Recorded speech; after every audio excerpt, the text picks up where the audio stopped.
KG chicken. ఈరోజు chicken చేస్తున్నాను.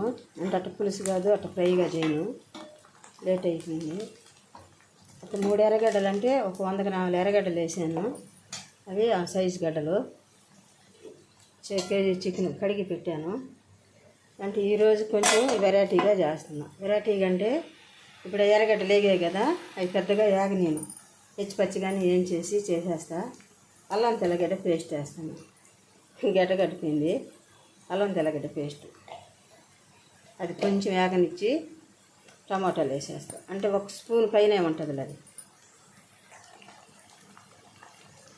వేగాయి కదా, కొంచెం ఒక 5 పచ్చిమిరపకాయలు, 6 మిరపకాయలు చక్కగా నిలువుకి కోసి వేసేసా.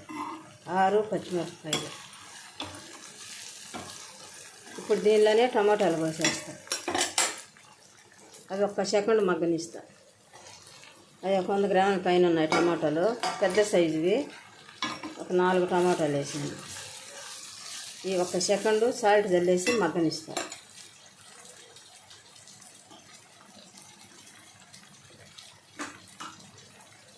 సాల్ట్ అంటే మనకు తగినంత, మనకు రుచికి సరిపడా ఇది వేసాను. సాల్ట్ ఇంకా కొంచెం వేస్తాను. అంటే మొత్తం కలిస్తే 1.5 స్పూన్ ఉంటుంది. చాలకపోతే మళ్ళీ వేసుకోవచ్చు. ఇప్పుడు ఎక్కువ అంతా ఇప్పుడే వేసేసామంటే ఒకవేళ ఎక్కువైనా కష్టమే. తక్కువైతే చూసుకొని వేసుకోవచ్చు, కానీ ఎక్కువైతే చాలానే ఇబ్బంది పడాలి. ఇప్పుడు 1 సెకండ్ మూత పెట్టేస్తా. అన్నీ అలా వేసేస్తా. అన్నీ పచ్చిగానే వేస్తాను కదా, చూపిస్తున్నా. 1 సెకండ్ అట్ట ఊరికే టమాటాలు మగ్గనిచ్చినట్ట. మళ్ళీ ఉడకాలి కదా, బాగా వేగాలి కాబట్టి. అవి ఏమంత వేగబడలే. ఈ చెమ్మతోనే చికెన్ అంతా ఉడకాలి కాబట్టి.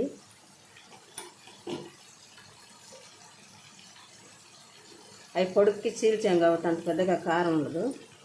కారం 1 స్పూన్ వేసాను. ఇంకొక 1 స్పూన్ వేస్తే 1.5 స్పూన్ అవ్వదు. కారం నూనెలో అయితే గ్యాస్ట్రిక్ ట్రబుల్ రాదండి. కారం ఎప్పుడైనా నూనెలోనే వేయించుకోవాలి. ధనియాల పొడి 1 స్పూను,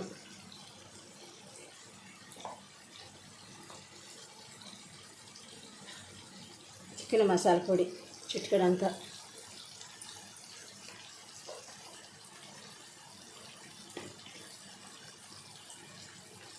గరం మసాలా పొడి కొంచెం, మిరియాల పొడి లేదు, అయిపోయింది, కొద్దిగా ఉంది, వేసేస్తాను. ఇదండి కొద్దిగా చాలు, అయిపోయింది. ఇదంతా కొంచెం సేపు నూనెలో వేగనిద్దాం.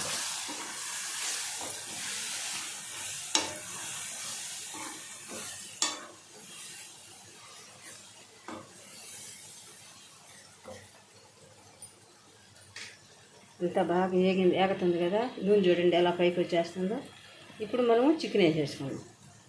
అలా పైకి వస్తే చాలు. చికెన్లో చెమ్మ కూడా నీళ్ళు లేకుండా కడిగేసి నీట్గా పక్కన పెట్టేసాను. చూడండి ఎంత మంచిగా ఉందో.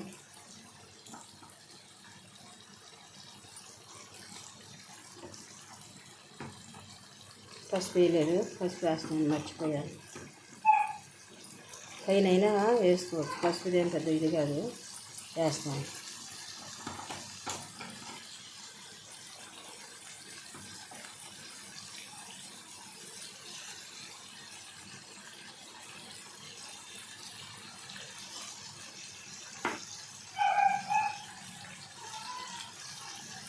సాల్ట్ ముందే వేసాను కదా, పసుపు ఈ స్పూన్తో 1/4 స్పూన్ వేసి, అంటే ఒక 1/2 టీ స్పూన్ వచ్చినట్లు. ఇప్పుడు ఇదంతా బాగా కలబెట్టేద్దాం. మంచిగా ఉడికిచ్చేసుకుందాం మూత పెట్టి.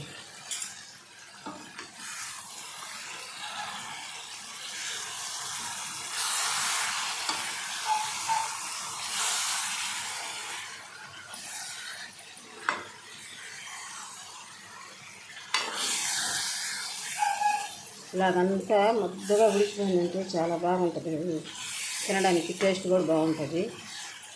ఇంకా ఇప్పుడు ఏం లేదు, దాని పని అది, మన పని మనం చేసుకోవచ్చు అన్నట్టు మూత పెట్టేస్తాం.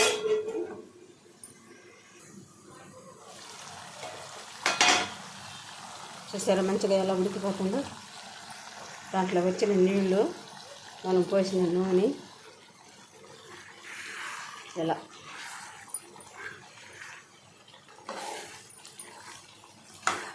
ఇలాగా ఈ చెమ్మ పోకుండా మనమే ఇది చేసుకుంటూ కలుపుకుంటూ ఉండాలి. ఇంత చెమ్మతోనే దింపుకోవాల్సి వస్తుంది ఈరోజు. ఇది ఇవాళ మా స్పెషల్ కూర, చాలా బాగుంటుంది.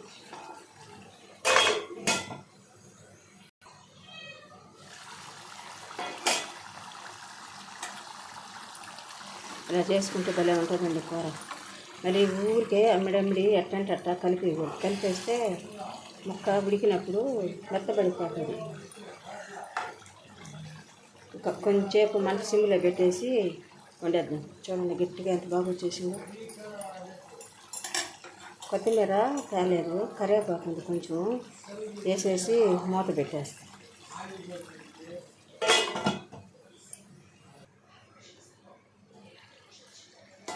చూసారా, మంట సిమ్లో పెట్టేసాను.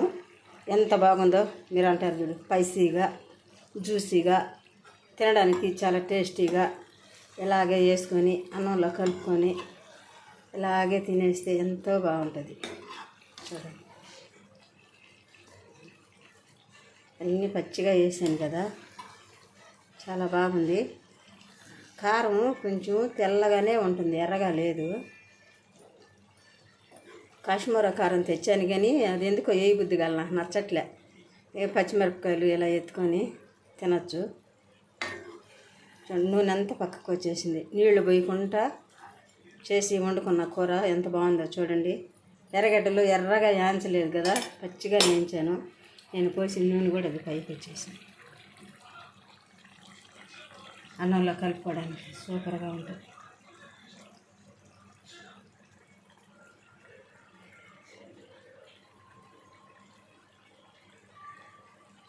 సూపర్గా ఉంది కదా. మీరు కూడా ఇలా ఒకసారి వండుకొని తిని చూడండి. మా వీడియో కానీ మీకు నచ్చినట్లయితే లైక్ చేయండి, షేర్ చేయండి, సబ్స్క్రైబ్ చేయండి, గంట సింబల్ కొట్టండి. ఇంకా గ్యాస్ కూడా ఆపేస్తాను.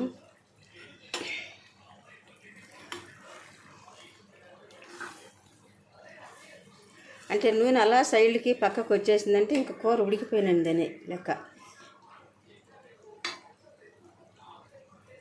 మొక్క ఊరికే ఉడికిపోయింది. చూడండి, ఇలా చితికితే వచ్చేస్తుంది కదా. ఆ మొక్కను చితికాను, అది అలా వెళ్ళిపోయింది, ఊరికే వచ్చేస్తుంది. చేతంటే ఇంత వేడిని పట్టుకోలేము, ఊరికే నలిగిపోద్ది.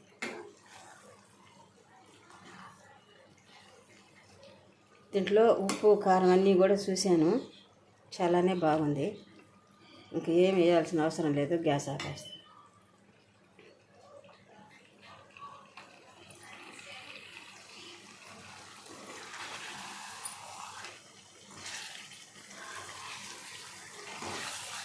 ఇలా మంట ఇలాగని పెట్టేసుకున్నంటే ఫ్రై అయిపోద్ది. ఇంక 2 సేపటికి అలా కానే దాల్చుకోవాలి. ఇలా చేసుకొని ఈరోజు తినాలనిపించి ఇలా చేసుకున్నాను.